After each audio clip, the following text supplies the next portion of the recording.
الحمد لله نحمده ونستعينه ونستغفره ونؤمن به ونتوكل عليه ونعوذ بالله من شرور أنفسنا ومن سيئات أعمالنا من يهده الله فلا مضل له ومن يضلله فلا هادي له ونشهد أن لا إله إلا الله وحده لا شريك له ونشهد أن سيدنا وشفينا وحبيبنا مولانا محمد وبارك وسلم تسليما كثيرا.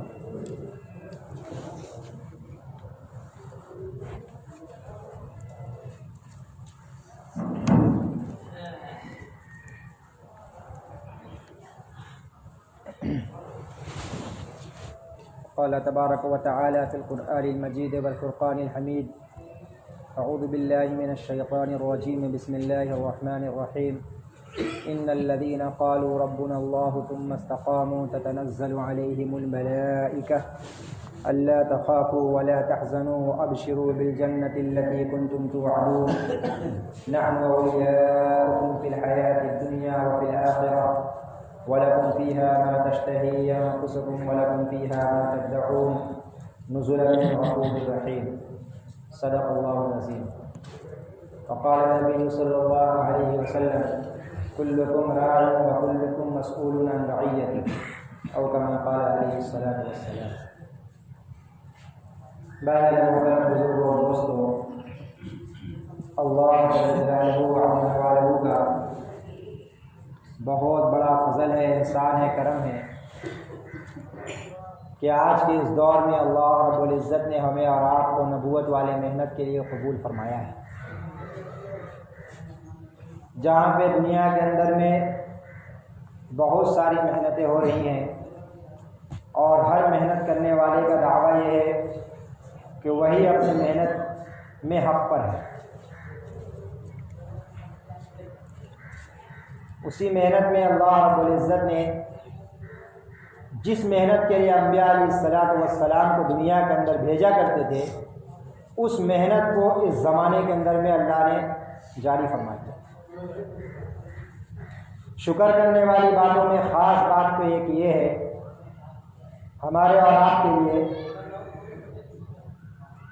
کہ اس زمانے میں اللہ رب العزت نے ہمیں اور آپ کو پیدا فرمایا جس زمانے میں نبوت والی محنت اجتماعی طور پر موجود ہے. اگر ہم 100 سال پہلے پیدا ہوتے تو اس محنت کو اجتماعی طور پر نہیں پاتے. ایسا نہیں ہے کہ نبوت والی محنت کسی زمانے میں بند ہوا ہے.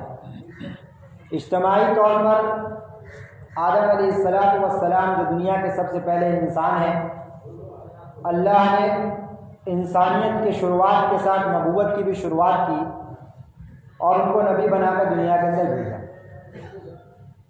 اس کے بعد انبیاء علیہ السلام کا لمبا چوڑا نظام چلتا ہے. عیسیٰ علیہ السلام تک کم و بیش 1.25 لاکھ، ایک روایت میں 2 لاکھ، اللہ ہی بہتر جانتا ہے کہ کتنے نبیوں کو اللہ نے دنیا کے اندر میں بھیجا انسانوں کی ہدایت کے لیے. آخری میں ہمارا اور آپ کے آقا جناب محمد رسول اللہ صلی اللہ علیہ وسلم کو اللہ رب العزت نے دنیا کے اندر میں بھیجا نبوت والی محنت کے ساتھ. کہ نبوت والی محنت کیا ہے، پہلے اس کو سمجھنے کی ضرورت ہے. نبوت والی محنت یہ ہے کہ اللہ کے مخلوق کو، جو مخلوق کو مخلوق سے ملا ہے. اس لیے دنیا کے سب سے بہترین انسان ہوتے تھے انبیاء علیہ السلام کہ وہ مخلوق کو خالق سے ملانے کے لیے دنیا کے اندر آتے تھے. تو اجتماعی طور پر انبیاء علیہ السلام کے ذریعے یہ نبوت والی محنت روز اول سے چلتی رہی. حضور پاک علیہ السلام تک بطور نبی کے انبیاء علیہ السلام اس محنت کو بڑھتے رہے. نبوت کا دروازہ اللہ رب العزت نے بند کیا حضور پاک صلی اللہ علیہ وسلم پر، لیکن اللہ کے نبی صلی اللہ علیہ وسلم کی آخری نبی ہونے کے طفیل میں اللہ رب العزت نے اس امت کو یہ نبوت والی محنت دی. یہ میں نے کہہ رہا ہوں بلکہ قرآن کہہ رہا ہے کہ اللہ رب العزت اپنے نبی سے کہہ رہے ہیں: قل هذه سبیلی ادعو الی اللہ. اے نبی جی آپ کہہ دیجئے کہ یہ میرا راستہ ہے کہ میں لوگوں کو اللہ کی طرف بلاتا ہوں. یہ نبوت والی محنت ہے، لوگوں کو اللہ کی طرف بلانا، لوگوں کو خالق کی طرف بلانا. اسی کام کے لیے نبی دنیا کے اندر آتے تھے. ادعو الی اللہ علی بصیرت، پوری بصیرت کے ساتھ. بصیرت کس کو کہتے ہیں؟ بصیرت اپنے اس محنت پر دنیا اور آخرت کی ساری کامیابیوں کا یقین کرنا، اس کا نام بصیرت ہے. اکثر سنتے ہیں بصیرت بصیرت بصیرت. بصیرت کیا ہے؟ کہ اس محنت پر دنیا اور آخرت کی ساری کامیابیوں کا یقین کرنا، اس کا نام بصیرت ہے. اور نبی جی کو اپنے کام پر کیسی بصیرت کہ جب کفار مکہ ان کے پیچھے لگ گئے، بہت پریشان کیا، چچا کے پاس آ گئے سمجھانے کے لیے، اپنے بیٹے کو سمجھائیے. چچا بھی مایوس ہو کر اپنے بیٹے کو، بھتیجے کو سمجھانے کے لیے بلائے. حضور پاک علیہ الصلوۃ والسلام کو کہا کہ بیٹا میں ضعیف ہو چکا ہوں، اب میرے اندر تمہارا ساتھ دینے کی طاقت نہیں ہے. یہ سرداران قریش آئے ہیں اور یہ آپ کے سامنے آفر رکھیں. کیا آفر رکھیں؟ آپ ان کا سردار بننا چاہتے ہیں تو یہ آپ کو سردار بنانے کے لیے راضی ہیں. جبکہ عرب کی قوم ایسی تھی کہ وہ خود اپنے آپ میں وہ سردار تھے، کسی کو سردار نہیں مانتے تھے، لیکن حضور کو سردار بنانے کے لیے تیار تھے. آپ کو مال چاہیے تو ہر جگہ سے مال اکٹھا کر کے یہ لا کر کے آپ کے قدموں پر بچھانا چاہتے ہیں. آپ کو کسی لڑکی سے، حسین و جمیل اونچے خاندان کی لڑکی سے نکاح کرنا ہے تو وہ اس کے لیے تیار ہے. حضور پاک صلی اللہ علیہ وسلم سر جھکا کر چچا کی ساری باتوں کو سنتے رہے. چچا کی بات جب مکمل ہو گئی تب پھر کہا، اے میرے چچا، اگر یہ کفار میرے ایک ہاتھ میں چاند اور ایک ہاتھ میں سورج بھی لا کر رکھ دے تب بھی میں ایک پل کے لیے اس کام سے ہٹنے والا ہوں. یہ ہے بصیرت. علماء اکرام نے کہا کہ اللہ کے نبی صلی اللہ علیہ وسلم نے اس دو جملے کے اندر میں بہت بڑی بات کہی. فرمایا، کہا کہ ایک ہاتھ میں چاند میں ٹھنڈک ہوتی ہے، آسانی ملتی ہے، تو ساری دنیا کی آنکھوں کی ٹھنڈک کا سامان میرے قدموں پر لا کر رکھ دے تب بھی میں اس کام سے ہٹنے والا نہیں ہوں. اور سورج میں تپش ہوتی ہے، گرمی ہوتی ہے، تو ساری مصیبتیں اور پریشانی یہ مجھ پر ڈھا دے تب بھی میں اس کام سے ہٹنے والا نہیں. ابو طالب بھتیجے کی بات سے بہت متاثر ہو گئے اور کہا، بیٹا تو جو جس چیز کی دعوت دے رہا ہے تو دیتا رہا، جب تک تیرا چچا زندہ ہے تیرا ساتھ دیتا رہے گا. داعی کی بصیرت کا، داعی کی استقامت کا اثر لوگوں پر پڑے گا. اپنے کام پر بصیرت کا، اپنے کام پر ہم کو کیسا یقین ہے کامیابی کا، اپنے کام کو ہر حال میں، کہتے ہیں نا کہ مرتے مرتے کرنا ہے، کرتے کرتے مرنا ہے. یہ جذبہ یقینی طور پر دل کے اندر جتنا ہوگا اس کی بصیرت کا، اس کی استقامت کا اثر پڑے گا. تو یہ بصیرت کا تقاضا ہے کہ جو بصیرت نبی کو اپنی محنت کا تھا وہی بصیرت کا تقاضا امت سے بھی ہے. کیونکہ آگے آیت میں انا ومن اتبعنی کہ یہ کام میرا بھی ہے اور میرے جتنے ماننے والے ہیں ان کا ہے. انا تک اگر رہتا تو نبی تک یہ محنت ختم ہو جاتی، لیکن ساتھ میں ومن اتبعنی لگا کر کہ میرے جتنے ماننے والے ہیں، صرف عرب والے نہیں، جتنے بھی کلمہ قیامت تک پڑھیں گے سب کے ذمہ یہ کام ہے ادعو الی اللہ، اللہ کی طرف بلانا، اللہ کے احکامات کو بجاتے ہوئے، اللہ کے احکامات کو پورا کرتے ہوئے، اللہ کے احکامات کی دعوت، نبی صلی اللہ علیہ وسلم کے طریقے پر چلتے ہوئے نبی صلی اللہ علیہ وسلم کے طریقے کی دعوت.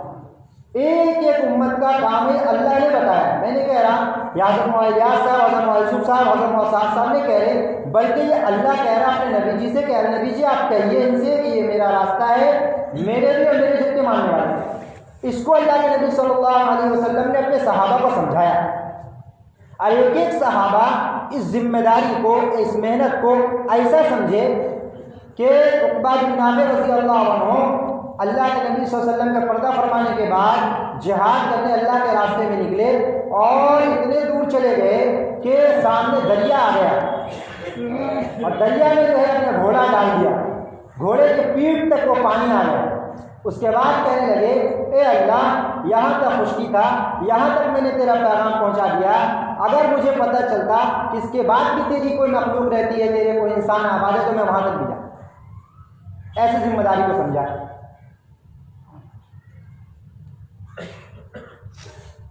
کہ حجۃ الوداع کے موقع پہ اس ذمہ داری کو اللہ نے نبی صلی اللہ علیہ وسلم نے اپنی امت کو سمجھایا کہ میرے بعد تم ذمہ دار ہو، جو یہاں حاضر ہے غائبین تک بات کو پہنچا دو۔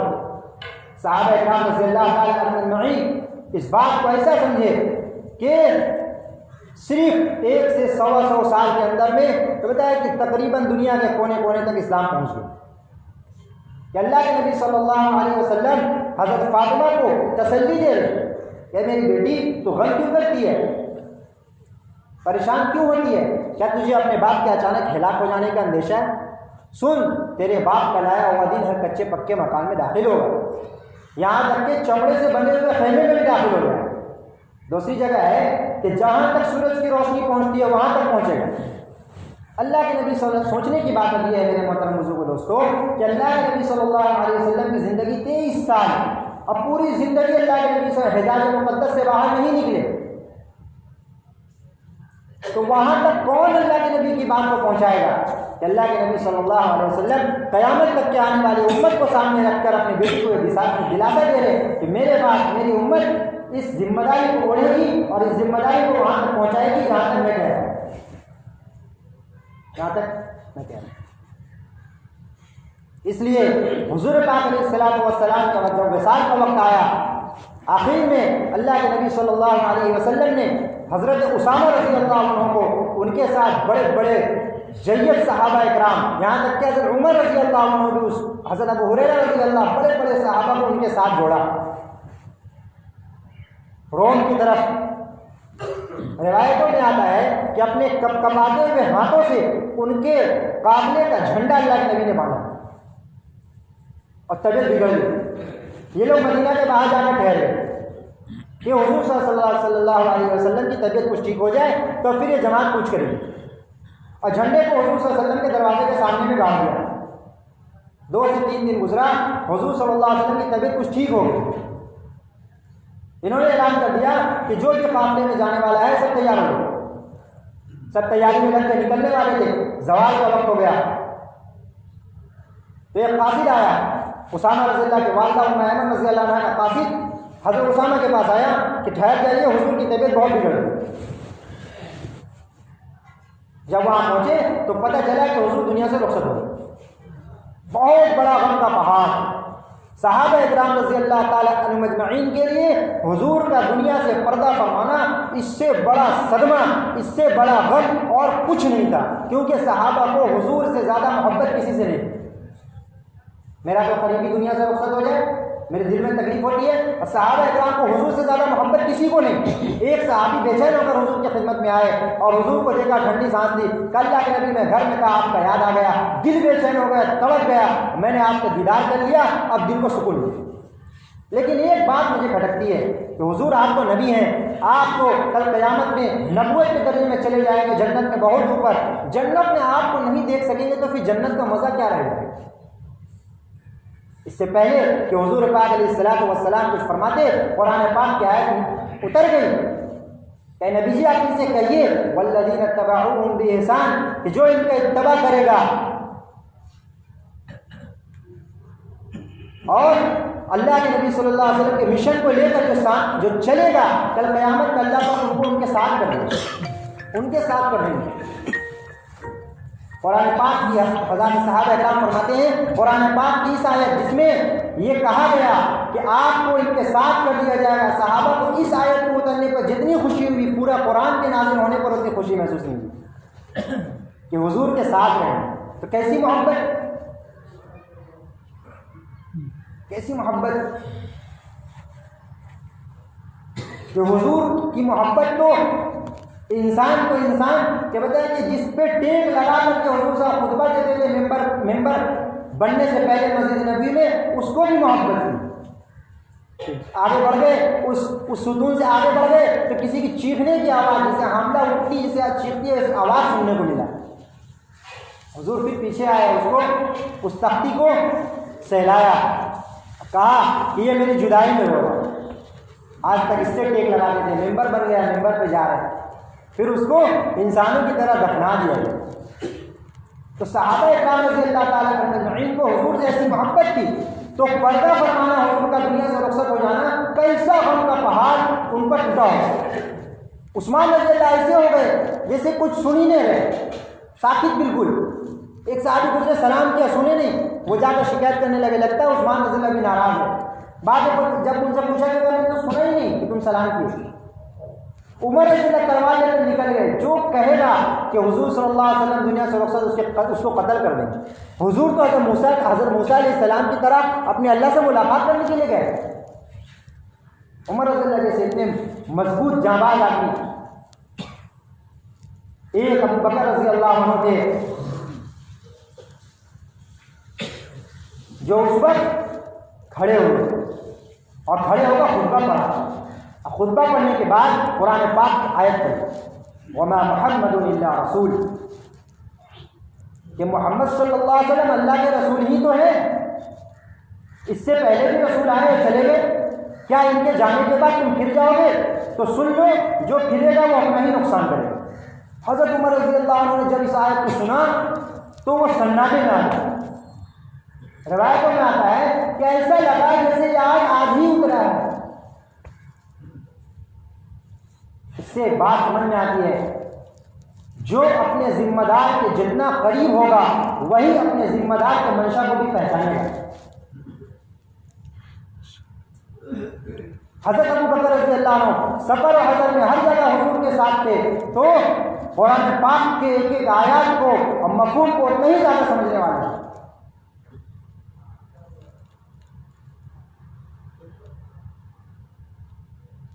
سب سناٹے میں آ گئے، بہت بڑا غم کا پہاڑ۔ سب سے زیادہ قلبی تعلق حضرت ابو بکر رضی اللہ عنہ کو حضور سے تھا، لیکن سب سے زیادہ اپنے آپ کو انہوں نے سنبھالا۔ اب عائشہ رضی اللہ عنہ کہتی ہے، اگر اس دن میرے ابا بکھر جاتے تو پوری امت بکھر جاتی۔ تدفین ہو گئی، 3 دن تک اسامہ رضی اللہ عنہ کا لشکر رکا ہوا رہا۔ کتنے دن؟ 3 دن۔ بات سمجھ میں آ رہی ہے نا؟ بنگلہ والے ہیں، 3 دن تک رک گئی، نبی والی محنت 3 دن تک رک گئی۔ کیا آفت ہوا؟ پتہ یہ چلا کہ روم والے یہ لشکر لے کر مدینہ کی طرف آ رہے ہیں۔ مسلمہ کذاب نبوت کا دعویٰ کر دیا، جو ابھی نئے ایمان قبول کیے تھے مدینہ کے اطراف کے، انہوں نے زکوٰۃ دینے سے انکار کر دیا۔ یہ مصیبت، منافقین جو مدینہ کے اندر میں تھے وہ ابھر کر سامنے آ گئے، دعوت چھوٹنے کی وجہ سے امت پر مصائب آ رہے ہیں۔ آج اتنی ہاہاکار مچی ہوئی ہے، کیوں؟ امت نے اجتماعی طور پر دعوت کی محنت کو چھوڑا ہے۔ تو اس وقت نبی والی محنت 3 دن کے لیے چھوٹی ہے، تو لوگ آ گئے اس کو لقمہ بنانے کے لیے کہ پورا کا پورا مدینہ کو ختم کر دیا جائے گا۔ اپنے جو تھے وہ دین سے دور ہونے لگے، منافقت سر اٹھانے لگی۔ حضرت ابو بکر رضی اللہ عنہ کھڑے ہوئے، کہا میں خلیفہ بنا دیے گئے، میں خلیفہ بننے کے بعد سب سے پہلا کام یہ کرنا چاہتا ہوں، اسامہ کے لشکر کو روانہ کرنا چاہتا ہوں۔ آخری وقت میں حضور پاک سے دنیا سے پردہ فرما رہے ہیں۔ روایتوں میں آتا ہے کہ زبان مبارک پر ایک بات تھی، الصلاۃ الصلاۃ، میری امت نماز کو نہ چھوڑنا۔ یہ ایک لفظ کے اندر میں تمام احکامات آ گئے، اللہ کے سارے حقوق آ گئے۔ میری امت چونکہ نماز احکامات میں اور حقوق میں سب سے اعلیٰ، سب سے افضل، اس لیے سارے احکامات کے بنیادی چیز نماز، تو اللہ کے نبی صلی اللہ علیہ وسلم زبان پر نماز کو پورا کرنا، جو نماز کو پورا کرے گا وہ سارے دین پر قائم کرے گا۔ اس لیے جو نماز کو چھوڑنے والا ہے وہ دین کو گرانے والا ہے، جو نماز کو قائم کرنے والا ہے وہ دین کو قائم کرنے والا ہے، جو نماز کو قائم کرے گا وہ دین کے سارے احکامات کو قائم کرے گا۔ اللہ کے نبی صلی اللہ علیہ وسلم آخری وقت میں نصیحت کر کے جا رہے ہیں، میری امت اللہ کے سارے احکامات کو ادا کرتے رہنا، نماز کو قائم کرنا۔ دوسری بات یہ تھی، اپنے ماتحتوں کے بارے میں، اپنے غلاموں کے بارے میں اللہ سے ڈرتے رہنا۔ اس میں سارے حقوق العباد آ گئے، پہلے نمبر میں حقوق اللہ آ گیا، دوسرے نمبر میں حقوق العباد آ گئے کہ سارے حقوق کو ادا کرتے رہنا، غلاموں کے حقوق کو ادا کرتے رہنا، ماں باپ کے حقوق کو ادا کرتے رہنا، پڑوسیوں کے حقوق کو ادا کرتے رہنا، اساتذہ کے حقوق کو ادا کرتے رہنا، عام مسلمانوں کے حقوق کو ادا کرتے رہنا۔ اور آتا ہے روایتوں میں یہ بات زبان پر تھی، اسامہ کے لشکر کو روانہ کرو۔ ام ایمن رضی اللہ عنہ کہتی تھی کہ آواز نہیں نکل رہا تھا، ہونٹ نکلتے ہوئے میں نے محسوس کیا، کان لگا کر سنا، اللہ کے نبی کہہ رہے تھے اسامہ کے لشکر کو روانہ کرو۔ یہ ہے دعوت۔ کیا ہے؟ ہاں نبی جا رہے ہیں لیکن اپنی محنت چھوڑ کر جا رہے ہیں، امت کو ذمہ دار بنا کر جا رہے ہیں کہ میرے موت کی وجہ سے میرا کام نہ رکے بلکہ اس کام کو لے کر کے آگے بڑھنا، اسامہ کے لشکر کو روانہ کرنا۔ رک گئے، آفت آ گئی چاروں طرف سے۔ حضرت ابوبکر رضی اللہ کھڑے ہوئے، سب سے پہلے خلیفہ بننے کے بعد میں یہ کام کرنا چاہتا ہوں، اسامہ کے لشکر کو روانہ کرنا چاہتا ہوں۔ ظاہر کے خلاف بات، کسی صحابہ کے دماغ میں یہ بات نہیں آ رہی ہے، یہ کیا کر رہے ہیں آپ؟ ابھی تو سب کو اکٹھا کر کے رکھنے کا ہے، یہ روم والے آ رہے ہیں، یہ منافق اندر سے بدماشی کر رہے ہیں، یہ مدینہ کے اطراف والے جو پھر گئے ہیں۔ حضرت ابوبکر رضی اللہ نے کہا اگر میری نعش کو اور امہات المومنین کی نعشوں کو جنگل کے درندے جانور مدینہ میں گھسیٹتے پھرے تب بھی یہ ابوبکر اس جماعت کو بھیج کر رہے۔ عمر رضی اللہ کھڑے ہو گئے، کہا آپ کیا کر رہے ہیں؟ سینے پہ ایک ہاتھ مارا، اکا تو کفر کے زمانے میں بڑا بہادر تھا، آپ بزدل ہو گیا؟ کہا نہیں، حضور صلی اللہ علیہ وسلم نے اس جماعت کو بنایا ہے۔ کہا حضور کے سامنے یہ حالت نہیں تھے؟ حضرت ابوبکر نے کہا کہ حضور پر وحی آتی تھی، سارے خبر تھے،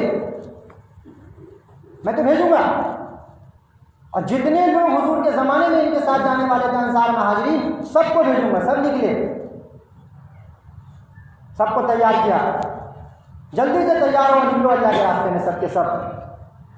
خالد بن ولید رضی اللہ عنہ کے ساتھ پھر 250 آدمی کی ایک جماعت بنائی، ان کو بھیجا مسلمہ کذاب کی طرف، خود اپنے ساتھ ایک جماعت بنائی اور نکلے کہ جو حضور کے زمانے میں زکوٰۃ کے اونٹ کے ساتھ رسی دیتا تھا اب وہ رسی بھی نہیں دے گا تو یہ ابوبکر اس سے قتال کرے گا، کہ حضور کے دنیا سے پردہ فرمانے کے بعد دین میں ایک رسی کے برابر کی کمی نہیں آئی، اور حضور نے محنت کر کے ایک ایسا عملہ تیار کیا، ایک ایسا مجموعہ تیار کیا کہ حضور کے دنیا سے پردہ فرمانے کے بعد دین میں ایک رسی کے برابر کمی کرنے کے لیے، ترغیب دینے کے لیے تیار نہیں ہے، قتال کرنے کے لیے تیار ہے۔ ایسا مجموعہ تیار کیا، ایسا شخص تیار کیا، ایک رسی کے برابر دین میں کمی ہو جائے یہ اس کے لیے قتال کرنے کے لیے تیار۔ آج ہم اتنے دنوں سے محنت کر رہے ہیں، ہم نے کیسا عملہ تیار کیا؟ یہ عملہ ہے 4 مہینے والا عملہ۔ عملہ کس کو کہتے ہیں؟ عملہ اس کو کہتے ہیں جس کا فکر ایک ہو، دین مٹ رہا سارے عالم میں، دین کیسے زندہ ہو جائے۔ ہمارا 4 مہینے لگا، 2 منتھ کا، 3 منتھ کا، 4 مہینے کا، میرے دل کے اندر کتنا غم ہے کہ دین مٹ رہا، یہ کیسے عام ہو جائے۔ اس عملے کی کیا فکر ہے؟ ہم محنت کر کے اپنے عملے کو کیسا تیار کیا، اتنے دنوں سے محنت کر رہے، 20 سال 30 سال سے، میرا عملہ کیسے تیار ہے دین کے لیے، قتال کرنے کے لیے؟ ابھی حکم نہیں ملا قتال کرنے کا، لیکن جو حکم ملا ہے اس پر ہم کتنا آ رہے۔ مدینہ خالی ہو گیا۔ اما عائشہ رضی اللہ عنہ کہتی ہیں 3 دن 3 رات ایسی گزری ہے مدینہ کے اندر میں کہ مسجد نبی میں کوئی چراغ جلانے والا نہیں تھا۔ ہماری حالت ایسی ہو گئی تھی جیسے برسات کی رات ہو اور بھیڑیوں کے بیچ میں ایک بکری پھنس گئی ہو، ایسی حالت ہو گئی خوف سے۔ پے کر کے 11 جماعتیں بنائی۔ کتنی جماعت؟ 11 جماعتوں کی نقل و حرکت بڑے بڑے مسائل کو حل کرنے والا ہے۔ 11 جماعتیں بنائی اللہ کے راستے میں اور ہدایت دی۔ حضرت ابوبکر رضی اللہ بہت بڑے جرنیل بھی تھے، حضرت اسامہ کو ہدایت دی تم رکنا مت، تم صبح ایک گاؤں میں کرنا تو شام دوسرے گاؤں میں کرنا اور رات تیسرے گاؤں میں کرنا، اس طریقے سے ٹکڑی بنا بنا کر کے آگے پہنچنا۔ اس کا اثر یہ ہوا کہ جو لوگ یہ سوچ کر آ رہے تھے کہ اب تو مدینہ خالی ہو گیا ہے اور مسلمانوں کی فوج باہر، یہ سوچے کہ ارے ایک جو صبح میں کہیں سے گزرتا تو مسلمانوں کا فوج وہاں دیکھتا، شام میں وہاں دیکھتا، یہاں بھی مسلمانوں کی فوج، وہاں بھی مسلمانوں کی فوج، وہاں بھی کتنا بڑا فوج جا رہا ہے ان کی طرف، تو سوچو مدینہ میں کتنا ہوگا۔ رعب پڑ گیا، سب دب گئے۔ ادھر نکلے جو خالد بن ولید، مسلمہ کذاب کا بھی صفایا ہو گیا۔ ایسا حضرت ابوبکر رضی اللہ عنہ جو نکلے نہیں، اس وقت مسلمہ کذاب کا نہیں ہوا تھا، وہ ڈر کے جو ہے پیچھے چلا گیا، اور یہ جو مجمع جو زکوٰۃ دینے سے انکار کیا تھا مرتد ہونے لگا تھا۔ ابوبکر رضی اللہ کے نکلنے پر سب کے سب پھر سے ایمان قبول کیے، اور جب دیکھا کہ نہیں، ان کے دل میں یہ آیا کہ اب نبی چلے گئے، اب مدد اٹھ جائے گا، مسلمان تو ختم ہو جائے گا۔ لیکن جب یہ دیکھے کہ جب مجمع دیا تھا تو روم والے کو پتہ چلا تو وہ لوگ جہاں ٹھہرے ہوئے تھے وہاں سے سامان وامان چھوڑ چھاڑ کے بھاگے۔ اب بہت سارے مال غنیمت کے ساتھ یہ جو ہے فوج واپس ہے، تو واپسی میں ان کو ہدایت دی کہ جدھر کے لوگ مرتد ہو کر نکلے ہیں، مرتد ہوئے ہیں، ادھر ہی سے ہو کر آنا۔ جب انہوں نے دیکھا کہ ارے نہیں، نبی کے جانے کے بعد بھی ان کے ساتھ فتح ہے اور نبی کے جانے کے بعد بھی مال غنیمت کا دروازہ ان کے لیے کھلا ہوا ہے، یہ پھر سے ابوبکر رضی اللہ کی خدمت میں حاضر ہوئے، توبہ کیا، پھر سے ایمان قبول کیا، پھر ان کی ایک جماعت بنا کر کے مسلمہ کذاب کی طرف حضرت ابوبکر نے روانہ کیا۔ 6 مہینے کے اندر میں سارے جو حالات کے دور ہو گئے، سب کچھ معمول پر آ گیا۔ حضرت ابو ہریرہ رضی اللہ کہتے ہیں اس وقت جیسے حالات مدینہ پر اور ابو بکر رضی اللہ عنہ پر آیا تھا، اگر کسی سب چٹان پر آتا تو وہ چور چور ہو جاتا۔ حالات کا مقابلہ حالات سے نہیں کیا، حالات کا مقابلہ ان اعمال سے کرایا جو اعمال اللہ کے نبی صلی اللہ علیہ وسلم نے ان کو سکھایا تھا، جو اعمال سکھایا تھا۔ ہم حالات کا مقابلہ حالات سے کرنا چاہتے ہیں، حالات کا مقابلہ اسباب سے کرنا چاہتے ہیں۔ میرے محترم دوستو، ایمان والا ان کے لیے اسباب تو یہ امتحان کی چیز ہے، اور غیر جو ہے ان کے لیے اسباب یہ اطمینان کی چیز ہے، اطمینان کی چیز ہے۔ ہمارے لیے اسباب تو ہمارا محنت ہے، جتنا ہی حالات مسلمانوں پر آئے اتنا ہی زیادہ قوت کے ساتھ اور محنت کے ساتھ اور لگن کے ساتھ محنت کو بڑھا دیا جائے، بڑے سے بڑے حالات دور ہو سکتے ہیں۔ ارتداد کا رہانہ بند ہوا اس محنت کے ذریعے سے، کفر منعوب ہوا اس محنت کے ذریعے سے، اور اپنے واپس ہوئے اس محنت کے ذریعے سے، منافقت دب گئی اس محنت کی وجہ سے۔ آج کے زمانے میں بھی کفر مرعوب ہوگا اس محنت کے ذریعے سے۔ اس لیے ہر ایک کا ٹارگیٹ ہے دعوت کی محنت والا، ہر ایک کا ٹارگیٹ، سارے باطل اس بات پر مجتمع ہیں کہ دعوت والوں کو ختم کیا جائے، ان کے درمیان تفریق پیدا کیا جائے، ان کو توڑا جائے، ان کو بانٹا جائے۔ سب باطل میں اجتماعیت ہے اس بات کے لیے کہ ان کو توڑا جائے، ان میں پھوٹ ڈالا جائے، ہم اجتماعیت ہو جائے کہ ہم نہیں ٹوٹیں گے۔ ٹوٹنے کی وجہ کر، بکھرنے کی وجہ کر اللہ کی مدد رکی ہوئی، اللہ کی نصرت رکی ہوئی۔ کم دعائیں ہو رہی ہیں، ایک دعا سے امت کے حالات بدل جاتے تھے۔ اللہ کے نبی صلی ایک دعا اکیلے بدر کی رات میں کھڑا ہو کر کیے تھے، اکیلے دعا کر کے کھڑا ہو کر 100 فرشتوں کو اللہ نے مقام دیا نبی کی ایک دعا پر۔ لاکھوں لاکھ آدمی ابھی بھی عمرہ کرنے کے لیے گئے ہوئے ہیں اور خانہ کعبہ کے غلاف کو پکڑ کر دعا کر رہے ہیں، مسلمانوں کے حالات کو بدل دیں، مسلمانوں کے حالات کو بدل دیں۔ کتنے بزرگ، کتنے اولیاء، کتنے ابدال دعا کر رہے ہیں مسلمانوں کے حالات کو بدل دیں۔ کیوں نہیں بدل رہے؟ کیوں نہیں فرشتے اتر رہے؟ کیوں نہیں مدد آ رہی؟ امت میں پھٹن ہے۔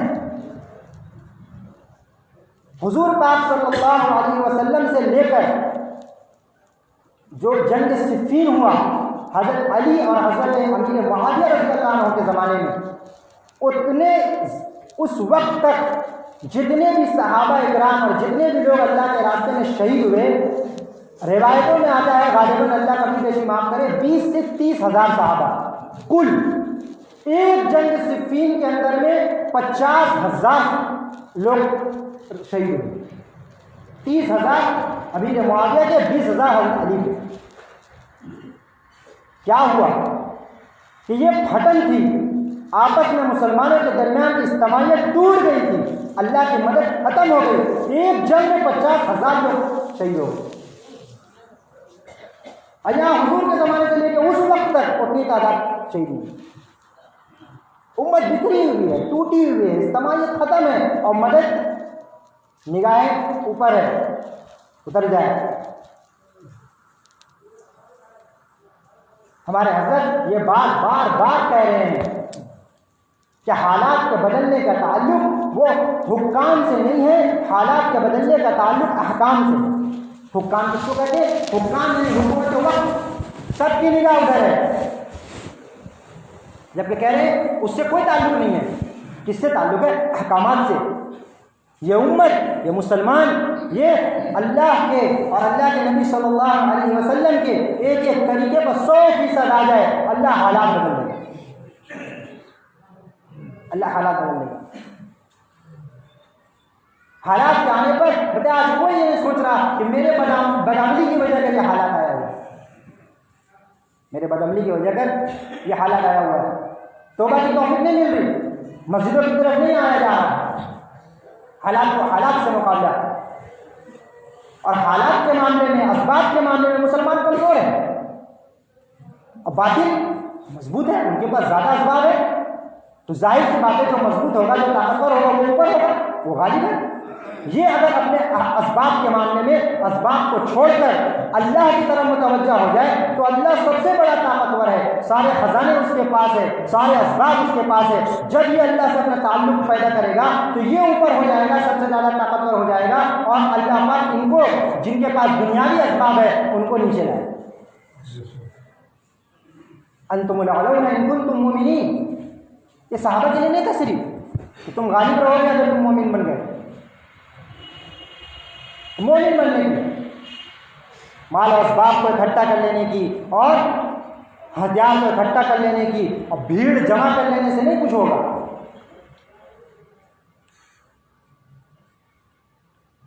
اللہ کے سامنے آدمی متوجہ ہو جائے، اللہ کی رحمت کو متوجہ کرنے کے لیے سب سے بڑا سبب دعوت ہے، سب سے بڑا سبب دعوت ہے، اللہ کی رحمت کو متوجہ کرنے کی۔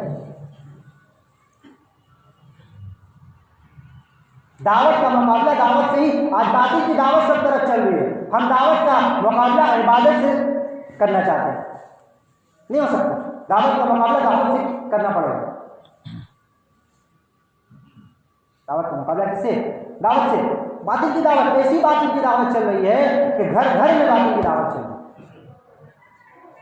میرا 4 مہینہ لگا ہوا ہے، میرے گھر آنے میں نہیں لگا، تو دوسرے کے راستے سے باطل میرے گھر میں داخل ہو گئے،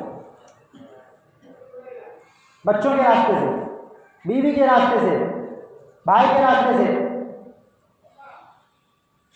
اس لیے میرے محترم بزرگوں دوستو، سب پر محنت ہے، سب کو یہ بات ذمہ داری سمجھانے کی ضرورت ہے۔ یہ تو مجمع ماشاء اللہ 4 مہینے لگا ہوا ہے، آپ نے بیک وقت میں 120 گشت کیا ہے، 240 تعلیموں میں آپ بیٹھے ہیں، روزانہ کی 5 گشت کے اعتبار سے 600 گشتیں آپ نے کی ہے، بہت مبارک مجمع ہے۔ 120 دن فرشتوں کے پروں کے اندر رہا ہے، اس کے اندر فرشتوں کے پروں کے نیچے یہ مجمع رہا ہے 120 دن، جنت کے باغ میں، جنت کا باغ کا لوٹا ہوا ایک انسان ہے، مسجد کے اندر رہا ہے۔ یہ مجمع اگر حج کر لے، ارادہ کر لے کہ ہم اس کام کو کام بنائیں گے، جو سستی ہو گئی، کاہلی ہو گئی، اب توبہ کرنا ہے اور کام کو کام بنانا ہے۔ اللہ پاک کو زیادہ تعداد کی ضرورت نہیں ہے، اکثریت کی ضرورت نہیں ہے۔ اللہ کا فیصلہ اکثریت پر نہیں ہوتا، اللہ کا فیصلہ تو صفات پر ہوتا ہے، صفات پر فیصلہ ہوتا ہے۔ وہ بدری صرف 313 تھے، سب کے سب صفات والے تھے، تو کیسا فیصلہ کہ ہاتھ میں لکڑی ہے اب تلوار بن گیا، تلوار اٹھائے نے گردن کٹ کے گر گیا، صفات والے۔ اب پھٹل والے تھے تو کیا ہوا، اتنی تعداد شہید ہوئی۔ آج بہت ضرورت ہے کام کرنے والے، خاص طور سے یہ ایک فکر پر آئے، ایک فکر پر آئے، ایک مرکز، ایک امیر، ایک فکر پر آئے۔ فکریں بگڑی ہوئی ہوں گی تو بتائے اللہ کی مدد نہیں آئے گی۔ فکر ایک ہونا چاہیے، یہاں جمع کیا گیا فکر ایک کرنے کے لیے، یہ عملہ ہے۔ بزرگوں سے سنا کہ یہ تو ہمارا گوشت کا بچہ ہے، کون ہے؟ ایک ہے پیٹ کا بچہ، ایک ہے گوشت کا بچہ۔ گوشت کے بچے کی دیکھ بھال کرنے کی زیادہ فکر ہے، اس کو ٹھنڈا لگے گا، اس کو گرمی لگے گا، یہ پیشاب پاخانہ کرے گا، اگر جلدی نہیں بدلا جائے تو بیمار پڑ سکتا ہے۔ پیٹ کا جو بچہ ہے وہ میرے اختیار سے باہر ہے، وہ تو اللہ کے قبضے میں ہے، وہ بڑھ رہا جو ہو رہا۔ یہ عملہ جس نے اللہ کے راستے میں وقت لگایا، جس کو اللہ پاک نے جو کچھ تھوڑا بہت سمجھایا ہے، یہ کیا ہے؟ یہ تو گوشت کا بچہ ہے، اس کو بہت سنبھالنے کی ضرورت ہے۔ 14 سال 4 مہینے والے 7 آئے، 7 کو ہر ایک ساتھی کو ان ساتھوں کی فکر کرنے کی ضرورت ہے، اپنے ایک ساتھی کی فکر کرنے کی ضرورت ہے۔ حضرت عمر رضی اللہ ایک ساتھی کے ساتھ ہجرت کیے، مدینہ پہنچے، کچھ دن گزرا، خبر ملی اماں بہت بیمار ہو گئی، 2 لوگ آئے ان کو لینے کے لیے، تمہاری ماں بہت بیمار ہو گئی، تم چلو۔ حضرت عمر بہت سمجھا سمجھ جاؤ، لیکن یہ متاثر ہو گئے، سمجھا کے لے جایا جاتا ہے، متاثر ہو گئے کیا ہوا؟ تو حضرت عمر کیا کرے، میرا گھوڑا لے لے اور میری تلوار لے لے، اگر یہ راستے میں کچھ بجائے کریں گے اس سے مقابلہ کرنا، اتنے فکر۔ وہ آ گئے، آنے کے بعد پتہ چلا ماں کی محبت میں اور دین سے مرتد ہو۔ حضرت عمر رضی اللہ عنہ بڑی فکر، میرا ساتھی تھا، ایمان قبول کیا تھا، میرے ساتھ ہجرت کیا تھا اور وہ مرتد ہو گیا۔ انہوں نے قرآن پاک کی ایک آیت لکھا پرچی میں اور کہا ایک قاصد کو دیا، خاص طور سے صرف اس کام کے لیے کہ تو جانا اور اس کو تلاش کرنا اور اس کو یہ قرآن کی آیت دکھانا۔ وہ قاصد گیا، تلاش کیا، مکہ میں بہت جگہ ملی نہیں رہے، بہت مشکل سے ملے، ایک پہاڑی پر بیٹھے ہوئے تھے، غمگین بیٹھے ہوئے تھے، کچھ سوچ رہے تھے۔ ان کو وہ پرچی دکھائی، وہ پرچی جیسے دیکھے تو زار و قطار ہونے لگے۔ اب خدا کی قسم یہ آیت تو میرے لیے ہی نازل ہوئی۔ اب کلمہ پڑھا، ایمان قبول کیا اور ان کے ساتھ مدینے واپس آئے۔ ایک ساتھی کی اتنی فکر، ہم کیا کہتے ہیں، ارے اللہ کا کام ہے، اللہ جس سے چاہیں گے چھوڑو، بے شک اللہ کا کام ہے، اللہ قبول کرے گا، لیکن ہم کو اپنے عملے کو بچانے کی ضرورت ہے، سنبھالنے کی ضرورت ہے، ایک ساتھی کا احوال لینے کی ضرورت ہے۔ بیٹھے مسجد و جماعت میں بیٹھ کر فتویٰ لگا لینا بہت آسان ہے، ارے نہ رہتا دنیا میں پھنس گیا ہے۔ ارے بھائی، ایک چڑیا جال میں پھنسی ہوئی ہے، دل میں اگر نرمی ہے اور یہ ہے تو آدمی اس کو کوشش کرتا ہے کہ نکال دے، بیچاری چھٹپٹ کر رہی۔ میرا ساتھی دنیا میں پھنسا ہوا ہے، ہم کو کتنے فکر کرنے کی ضرورت ہے کہ اس کو ہم وہاں سے نکال دیں۔ اتنے اچھے ماحول میں تھا، یہاں سے کہاں جا کے پھنس گیا، پھنسا ہوا چھوڑ دو اس کو۔ بدگمان ہو گئے، اکیلے میں بیٹھ کر یہ حال لے لیا، کہاں بھائی کیوں نہیں جڑ رہا، کیا بات ہے، کیا پریشانی ہے۔ بدگمان ہونا بہت آسان، فتویٰ لگانا بہت آسان، اس کا حوال لینا بہت مشکل۔ حال لو، دیکھو کیا مسئلہ ہے، اگر ہو سکتا ہے تو اپنے ذریعے سے اس کے مسئلے کو حل کرنے کی کوشش کرو، تب آئے گا نا۔ نہیں جڑتا ہے، کیسے جڑے گا؟ نہیں جڑتا ہے، کیسے جڑے گا؟ ہم جوڑنے کی کوشش ہی نہیں کرتے۔ 220 بس ہو گیا وقت، انشاءاللہ زیادہ نہیں لیا جائے گا۔ 220 پورے سرکار کی حلقے میں 235 کے قریب 4 مہینے والے ہیں، جس میں سے 76-77 آئے، 50% نہیں آیا۔ کیا فکر کی جائے اس کی بتائیے؟ یہ تو گود کا بچہ ہے، ٹھنڈا لگ جائے گا اس کو۔ دوسرے تنظیم والے، یہ تو یہاں کا بنا ہوا 4 سے لگا ہوا ہے، اس کے اندر بہت سی بات ہے۔ دوسرے تنظیم والے والے ہیں، ان کو لیا جائے، ان کی صلاحیت یہاں بنی، استعمال دوسرے کریں گے، اور ہم مستقبل چھوڑو نا، ان کو استعمال کرنے کے لیے باقی تیار ہے، کرسی دینے کے لیے تیار ہے، عہدہ دینے کے لیے تیار ہے، سب تیار ہے۔ ہم اگر اپنے ساتھی سے مستقبل عہدہ دینے کا ہے تو غیر ان کو استعمال کریں۔ بہت ضرورت ہے اپنے عملے کو سنبھالنے کی، ان کو صحیح رخ پر، صرف سنبھالنے نہیں بلکہ خود بھی صحیح رخ پر اور ان کو بھی صحیح رخ پر رکھنے کی یہ بہت بڑی ذمہ داری ہے آج کے وقت میں، صحیح رخ پر۔ بتایا میرے محترم دوستوں، دیکھو جس طریقے سے تمام انبیاء علیہ السلام پر ایمان لانا ضروری ہے، لیکن مانیں گے کس کی؟ کہ مانیں گے حضور پاک صلی اللہ علیہ وسلم کی۔ ایمان تمام انبیاء پر ہوگا، لیکن مانیں گے کس کی؟ مانیں گے ہم کس کی؟ کہ حضور صلی اللہ علیہ وسلم کی۔ ٹھیک اسی طریقے سے جتنے ائمہ ہیں، جتنے علماء ہیں، جتنے سب کی عزت، جتنے میرے پرانے ساتھی جو سب کی عزت اپنی جگہ، احترام اپنی جگہ، مانیں گے کس کی؟ مانیں گے ابھی کا جو امیر کہہ رہے ہیں، ابھی کا جو ذمہ دار کہہ رہے ہیں، ابھی جو ہمارے مرکز کے ذمہ دار کہہ رہے ہیں، ابھی جو قربانیوں کے ساتھ چل رہے ہیں، ان کی بات کی جائے گی، ان کی بات کی جائے گی، تب آدمی صحیح رخ پر رہے گا۔ جیسے دنیا کے ہر ماں کی عزت ہم کو کرنا ہے، لیکن میری جنت تو میرے ماں کے قدموں کے نیچے ہے۔ میری جنت کیا ہے؟ میری ماں کے قدموں کے نیچے، اس کی خدمت کریں گے ہم کو جنت ملے گا۔ اسی لیے کام کرنا صرف نہیں ہے بلکہ کام کو صحیح رخ پر باقی رکھنا ہے، ورنہ لگے گا کہ کام ہو رہا ہے لیکن اس کے ذریعے سے ہدایت کے بجائے کچھ اور پھیلے گا۔ صحیح رخ پر باقی رہے گا جب ہم مرکز کی ہدایات کے مطابق عمل کریں گے۔ اس کے لیے ہمارا مرکز کی شب گزاری جہاں ہوتا ہے، ہمارا ایک کام کرنے والا عملہ، یہ 4 مہینے والا اپنے کھانے بستر کے ساتھ اس مرکز کی شب گزاری کرے، اپنے ذمہ داری کے ساتھ چمٹے رہے،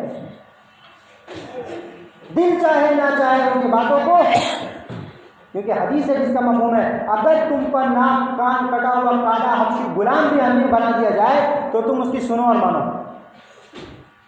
اس کا معاملہ اللہ کے ساتھ ہے۔ اگر وہ گمراہی پر لے کر چلے گا کل قیامت میں اس کا پکڑ ہوگا، ہم تو اس کے پیچھے چلیں گے، کہہ دیں گے اللہ پاک فلاں نے کہا تھا ہمارا بیڑا پار ہو گیا، ہم کو اس میں دماغ لگانے کی ضرورت نہیں ہے، اس کا معاملہ اس کے ساتھ ہے، اللہ پاک اس کا فیصلہ کریں گے۔ اس لیے ابھی کا جو وقت ہے میرے محترم بزرگوں دوستوں قربانیوں کے بڑھانے کا، ابھی تو نصف کی ترتیب آ گئی، 6 مہینہ سال کا، 4 مہینہ اللہ کے راستے میں پیدل چلا جائے، 2 مہینہ نظام الدین مرکز میں خدمت میں لگایا جائے اور 6 مہینہ دنیاوی مشاغل میں لگایا جائے۔